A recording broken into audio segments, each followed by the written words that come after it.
बताइए यहाँ क्या हुआ और क्या नुकसानात हुए।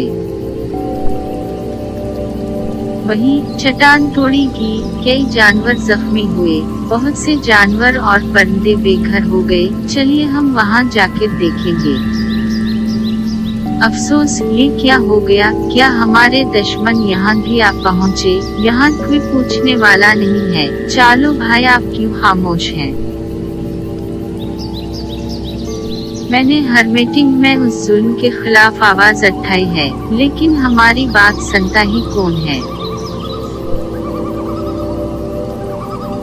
अच्छा, आज ही मैं उसकी तफसीली रिपोर्ट जिंगल विजन में पेश करूंगा। अच्छा बात है, लोगों को आगाह करना हमारा फर्ज है। शुक्रिया जिंगल वर्जन का रिपोर्टर कालो कौवा।